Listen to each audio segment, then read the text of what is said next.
श्रीराम समर्थ. निर्हेतुक कर्मात भगवंत. खरोखर आज आपल्याला आपले अंतरंग ओळखण्याची खरी गरज आहे. सत्कर्म असो किंवा दुष्कर्म असो, हेतूवर सर्व काही अवलंबून असते.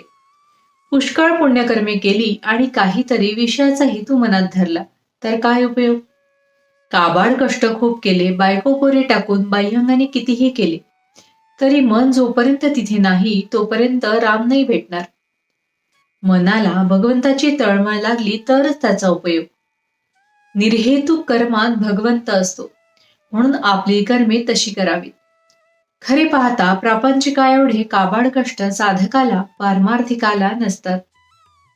प्रपंचाच्या काबाड कष्टांपेक्षा निम्म्याने जरी भगवंताकरिता केले तरी खूप फायदा पदरात पडेल. ज्या स्थितीत भगवंतानी आपल्याला ठेवले त्या परिस्थितीतून त्याला ओळखणे सहज शक्य आहे. पण आपण विषयाकडे दृष्टी ठेवून कर्मे करतो आणि भगवंत भेटत नाही म्हणून दुःखी होतो. याला काय करावे? दैत्य दानवांनी भगवंताची तपश्चर्या केली आणि समर्थांनीही केली. दानवांनी हेतू धरून केली, त्यामुळे त्यांचा हेतूचा विषयाचा लाभ झाला, परंतु भगवंत अंतरला. या उलट समर्थांना भगवंताशिवाय दुसरा कशाचाही लाभ नको होता. त्या लाभातच त्यांनी सर्वस्व मानले. उत्कट प्रेमामुळे भगवंताचा ध्यास लागतो. भगवंताला पाहून तू भेटलास, आता मला काही नको अशी वृत्ती झाली पाहिजे, तरच मीपणा मरेल. भगवंताचा हात तर पुढे आहेच, आपलाच हात त्याच्यापर्यंत पोहोचत नाही. बुद्धीपेक्षा आणि पैशापेक्षा सदाचरणाचे वजन जास्त असते.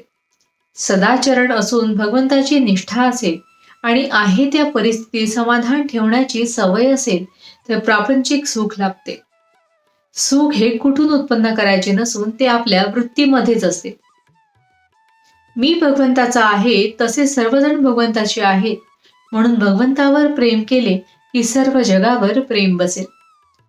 ज्याप्रमाणे भगवंताच्या प्रसादामध्ये एखाद्या कडू बदामाला तरी तो आपण खातो, त्याप्रमाणे भगवंताने एखाद्या वेळी दुःख दिले तर ते आनंदाने सोसायला पाहिजे. चिकित्सा थोडी बाजूला ठेवून भगवंताचे आपण स्मरण करावे. अंतःकरणाची शुद्धी नामाशिवाय नाही होणार. नामापरते काही नाही हे एकदा ज्याच्या मनाने घेतले त्याला दुसरे काही सांगावे नाही लागत. मीठ म्हणून जरी साखर खाल्ली तरी साखरेची गोडी आल्याशिवाय राहत नाही.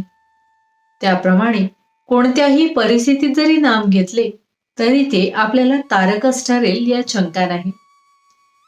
भावार्थ: ज्याच्या मागे उपासनेचा जोर आहे तो जगात खरे काम करतो. जानकी जीवन स्मरण जय जय राम. महारुद्र हनुमान की जय. समर्थ रामदास स्वामी महाराज की जय. सब संतन की जय. श्री अनंत कोटि ब्रह्मांड नायक राजाधिराज सच्चिदानंद सद्गुरु श्री ब्रह्म चैतन्य महाराज की जय. जय जय रघुवीर समर्थ.